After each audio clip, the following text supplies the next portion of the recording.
Hi everyone, welcome back to this another video. तो अभी RRB clerk के हम लोग के प्रीलिम्स के सारे एग्ज़ाम हो चुके हैं। अभी कोई भी प्रीलिम्स है नहीं। अभी जो है वो सिर्फ अभी अपना मेंस है। आरआरबी पीओ का इस मंथ में 28 को ही है। तो ये मेरा पहला मौका है आरआरबी पीओ मेंस का। गाइडली से लगाया मैंने, तो स्कोर तो इसमें सही बन गया है। मैंने इसमें हिंदी से लगाया था, मतलब हिंदी लगाई थी मैंने। इसमें हिंदी ऑप्ट करी थी, इंग्लिश नहीं लगाया था मैंने। तो मार्क्स ठीक है, अगर भाई इतने आ जाए ना मेंस में तो क्या ही बात है, मज़े ही आ जाएगा। पर ऐसा होता नहीं है। तो these are the marks, but marks नहीं, हम लोगों को सॉल्यूशन पे जाना है। देखो, तो ये ही सीक्वेंस होता है एग्ज़ाम में भी, ठीक है। Reasoning, computer, general awareness, Hindi या इंग्लिश और कॉन्ट्स। तो इसमें बात करें तो लेवल ठीक ठीक ही था। अभी ये वाली जो पज़ल है इस पे वेकेंट वाला था, इस वज़ह से मैंने इसको नहीं उठाया, क्योंकि मैं मेंस में ना बचती हूँ थोड़ा ये वेकेंट वाली से। एक्चुअली मैं प्रीलिम्स में भी थोड़ा वेकेंट वाली से बचती हूँ। मेरे को डर लगता है कि कहीं फँस गई तो। मे बी ये इतना टफ नहीं होगा, इसको मैं भी सॉल्व करके देखूँगी। जिसके 4 क्वेश्चंस थे, उसके बाद ये अपना कोडेड वाले सिलॉक्स हैं, ईज़ी थे ये, ठीक है। उसके बाद ये वाली पज़ल है, तो ये वाली पज़ल ना कंडीशनल पज़ल है, मतलब पहले पज़ल बनानी रहेगी, उसके बाद कंडीशन देंगे, उसके हिसाब से क्वेश्चंस के आंसर देने रहेंगे। तो पज़ल बहुत ईज़ी थी, क्योंकि इसमें कंडीशनल है। उसके बाद ये कंडीशंस दी हुई थी, तो पज़ल तो तुरंत ही बन गई थी, लेकिन कंडीशंस मुझे समझ नहीं आ रही थी कि कैसे बना रहे हैं लोग कंडीशंस को। अगर आपने दिया होगा तो बताना कि आपने किया था या नहीं। तो इसमें 50 स्टेप्स में मतलब बना रखा था, जैसे 7 पर्सन है, उस हिसाब से उन्होंने 50 स्टेप्स बना रखे थे। देखो इसका सॉल्यूशन देखते हैं। देखो ऐसे ऐसे बनाए थे इसमें इन्होंने, मतलब ये तो पूरे स्टेप्स बना रखे हैं, लेकिन उसमें था कि पता नहीं 7 के इसमें प्राइम नंबर के मल्टीपल में है, ऐसे करके। तो मैंने इसमें इसका एक क्वेश्चन जो उस पे पज़ल पे बेस्ड था, मैंने ये वाला किया था। उसके बाद मैंने ये 2 क्वेश्चन डरते-डरते मार्क किए थे। ये तो मेरा पता नहीं कैसे गलत हो गया, क्योंकि ये पज़ल पे ही बेस्ड था, तो पता नहीं कैसे गलत हुआ, बट ठीक है अभी। और ये वाले जो क्वेश्चन सही है, उस पे कंडीशन पे बेस्ड थे। ये वाला मैंने सिर्फ लगाया था कंडीशन वाला, जो कि गलत हो चुका है। उसके बाद यहाँ पे एक और पज़ल है, जो कि मैंने सोचा था कि इसको कर लूँगी, क्योंकि ये मुझे डूएबल लग रही है। इस पे सीधा-सीधा जनवरी से अक्टूबर तक के मंथ दिए हुए हैं, पर्सन्स को बिठाना है, 10 पर्सन है अराउंड सर्कुलर टेबल, इनसाइड देख रहे हैं, तो मुझे ये डूएबल लग रही थी। लेकिन वही है कि अपन 30 मिनट में कितना ही कर लेंगे, 30 मिनट का टाइम मिलता है इसमें। तो ये वाली नहीं हुई। उसके बाद तो अच्छा, ये है ना, ये बीआर है। ये बीआर रिलेटेड पज़ल है, मतलब बीआर प्लस पज़ल। तो चलो ठीक है, अभी इसको सबको करेंगे। उसके बाद ये है इनपुट आउटपुट। तो इनपुट आउटपुट में इन लोगों का क्या सीक्वेंस था, मुझे ये वर्ड्स का तो समझ में आ गया था कि इसमें लास्ट लेटर उठा रहे हैं, लास्ट लेटर से कर रहे हैं। तो यही है DERST। तो ये लास्ट लेटर मुझे ये इनका नहीं समझ में आया कि ये कैसे उठा रहे थे। मैंने काफ़ी देर 2 मिनट 34 सेकंड में इसमें दिए हैं, पर मुझे समझ नहीं आता। मुझे लगा था शायद 1 क्वेश्चन 2 क्वेश्चन बन जाए तो, पर बना नहीं। तो वो नंबर्स इन्होंने कैसे उठाए हैं, prime numbers arranged in ascending order followed by odd numbers. Okay, पहले प्राइम नंबर्स ले लिए, देन ऑड नंबर्स ले लिए। लो भई, उतना टाइम दिमाग ही नहीं चला, ये तो ईज़ी ही था। हुँ, तो ये भी नहीं कर पाए। उसके बाद यहाँ पे आते हैं, इनइक्वालिटी है, नॉर्मल इनइक्वालिटी है जो प्रीलिम्स में ही आती है। 2 ही थे लेकिन इसके क्वेश्चन इनइक्वालिटी के भी। उसके बाद ये वाली पज़ल है, तो ये ईज़ी है। हो गया। उसके बाद ये क्रिटिकल रीज़निंग के क्वेश्चन्स हैं। तो ये वाला मैंने छोड़ दिया था। वैसे मैंने इसको पढ़ा था, थोड़ा और 1-2 बार पढ़ती तो बन जाता, बट उस टाइम पे नहीं बना। उसके बाद इसी मतलब सेम पैरा का ये दूसरा क्वेश्चन था। उसके बाद इन्फरेंस बेस्ड था ये वाला। Okay, argument. उसके बाद ये क्या है, 3 हो गए, 4 कोर्स ऑफ एक्शन।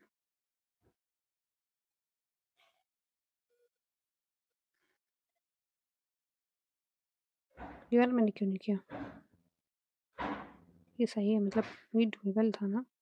अच्छा, अच्छा मैंने किया है इसको। 1 इंटू ये ईज़ी है देखो। लॉजिकल कोर्स ऑफ एक्शन तो कोर्स ऑफ एक्शन में तो वही होगा ना कि जिसमें प्लास्टिक को कम करने की बात हो रही हो। ज़्यादा सब्सिडी देंगे तो ज़्यादा बढ़ेगा ना, तो सब्सिडी वाला नहीं होगा, तो ईज़ी था। उसके बाद ये था, ये शायद मैंने पढ़ा भी नहीं था। उसके बाद ये थे, ये अपने वही है, नॉर्मल जो प्रीलिम्स वाली कोडिंग डिकोडिंग आती है वो है। 2 नंबर की ही थी। उसके बाद ये क्लॉक वाले क्वेश्चंस थे।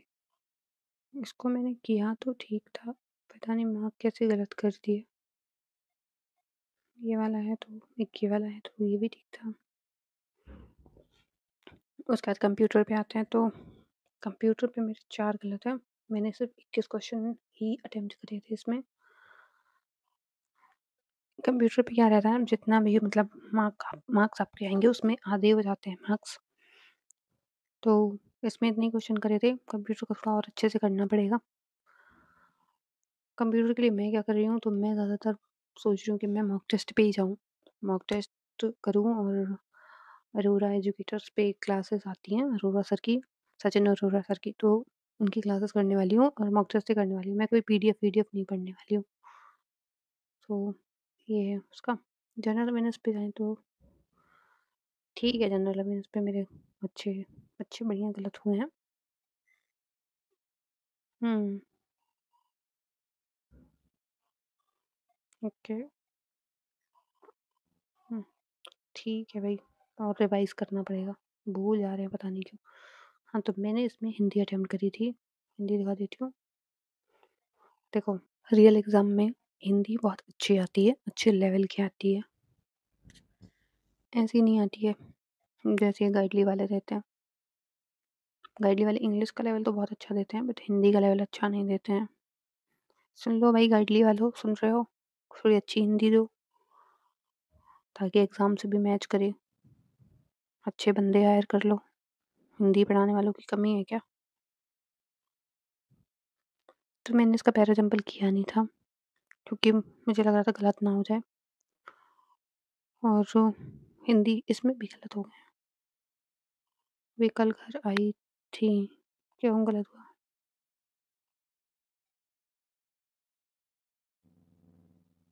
वे पुल्लिंग है, क्या बात है? मेरे को पता ही नहीं था, वे पुल्लिंग में आता है। भाई अच्छा, आगे बताओ। उसने मुझे समय पर बुलाया।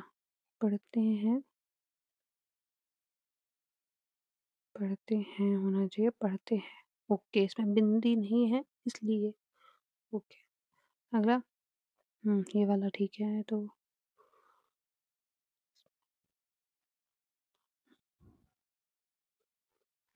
ठीक है, ये तो मेरी गलती है बट ये दोनों मुझे अजीब से ही लगे। हिंदी अच्छी आती है इससे। इसमें मेरे कितने मार्क्स हैं? 31 है, बट हिंदी में 25 तक मतलब ठीक है, इससे मैं थोड़े कम कर देती हूँ, 25 तक मान लेते हैं अगर हिंदी में मतलब एग्ज़ाम में अटेम्प्ट करती तो 25 तक हो जाता। अब हिंदी में क्या ही एनालिसिस करूँ यार। ये ठीक है, बात करते हैं क्वांट की। तो क्वांट का लेवल ठीक था, वही इंग्लिश में हो जा। क्वांट का लेवल भी बढ़िया था, ठीक है, एग्ज़ाम के कुछ सिमिलर मान सकते हो। एग्ज़ाम के सिमिलर था ये, बहुत टफ नहीं था। तो नंबर सीरीज़ है। ये मेरा गलत है। नीदर वन नॉर टू सब दोनों में से नहीं आएगा। ओह! ठीक है भई, क्वांटिटी है। देखो लेवल मेंटेन था इसमें, लेवल कुछ बहुत ज़्यादा नहीं था। डीआई डुएबल थी। उसमें मैंने डीआई करी, 2 डीआई करी थी मैंने। एक तो ये वाली थी और कहाँ गई दूसरी? ये भी ईज़ी था। ग्रेटर रूट 14 दे दिया, 14 रख लो, पी का मान आ जाएगा। यहाँ पे 14 रख लो, यहाँ पे क्यू का मान आ जाएगा, बस सॉल्व हो जाएगा। एक ये डीआई थी जो मैंने करी। क्वेश्चन बड़े-बड़े थे इसके बट डीआई ठीक थे। ये वाली डीआई मुझे ज़्यादा अच्छी लगी उस वाली से। ये उससे अच्छी थी डीआई, मतलब वो वाली तो सिंपल-सिंपल। तो इस वाली डीआई को मैं अच्छे से बता देती हूँ क्योंकि ये वाली डीआई मुझे ज़्यादा अच्छी लगी। तो अभी 1 मिनट भाई क्या है? अरे! हुँ, हुँ। तो इसमें देखो, इसमें जो डेटा दिया हुआ था मतलब पाई चार्ट में जो दिया हुआ था, वो फ़िक्शन प्लस नॉन फ़िक्शन दोनों का था। एबीसीडी, एबीसीडी करके ठीक है। और यहाँ पे जो डेटा दिया हुआ था, इस पे फ़िक्शन बुक सोल्ड का डेटा था और ये नॉन फ़िक्शन बुक अनसोल्ड का डेटा था। मतलब इस पे गायब क्या है? इस पे गायब है फ़िक्शन बुक के अनसोल्ड का डेटा और यहाँ पे नॉन फ़िक्शन बुक के सोल्ड का डेटा, ठीक है? फिर इस पे ये जो दूसरा वाला नोट है, इस वाले से सॉल्व हो रहा है पूरा, मतलब पूरा डीआई सिर्फ़ इस वाले पॉइंट से सॉल्व हो रहा है। इसमें क्या है, total number of book unsold fiction plus non fiction, ये ए में 140 है। मतलब अगर यहाँ पे नॉन फ़िक्शन में बुक कितनी अनसोल्ड हो रही है, 20, तो टोटल 140 है, तो 120 यहाँ पे अनसोल्ड हो रही है, ठीक है? 120 अनसोल्ड हो रही हैं, इसका मतलब जो 40% है वो अनसोल्ड हो रही हैं। तो 40% 120 हो गया, तो जो टोटल आएँगी इसकी बुक्स आ जाएँगी फ़िक्शन की, वो 300 आ जाएँगी, ठीक है? क्योंकि 20% उसका सॉरी 40% अनसोल्ड हो रहा है ना, 40% 120 है, तो 40% में जब 120 है तो 100% 300 हो जाएगा, तो ये 300 हो जाएँगी। फिर उसके बाद the ratio of number of fiction to non fiction books sold, ए की 9, फिक्शन और नॉन फिक्शन की 9 है और 4 है। तो जब इस पे 130 आ जाएँगी और 120 यहाँ से आ जाएँगी, तो जो उसकी सोल्ड वाली होंगी वो 180 आ जाएँगी। 180 जब आ जाएँगी तो यहाँ से 9 से उस पे मतलब रेशियो में निकालेंगे ना, तो 9 दूनी 18 निकलेगा। 20 और 2 चौके 8, तो ये 80 आ जाएँगी, इसकी सोल्ड आ जाएँगी। जब 80 सोल्ड आ गई, 20 अनसोल्ड आ गई, तो 100 यहाँ पे हो गई, तो 300 यहाँ, 100 यहाँ, 400 यहाँ हो गया। तो ए का जो टोटल डेटा हो गया फ़िक्शन और नॉन फ़िक्शन का, वो 400 का हो गया, ठीक? और इसमें जो पब्लिश्ड का ही डेटा है, सोल्ड और अनसोल्ड दोनों मिला के, तो जो 25% है वो कितना हो जाएगा, 400 हो जाएगा। 25% 400 हो गया। बस उस हिसाब से पूरा 100 का भी डेटा निकल आएगा, ठीक? तो 100 का डेटा कितना निकलेगा, 1600।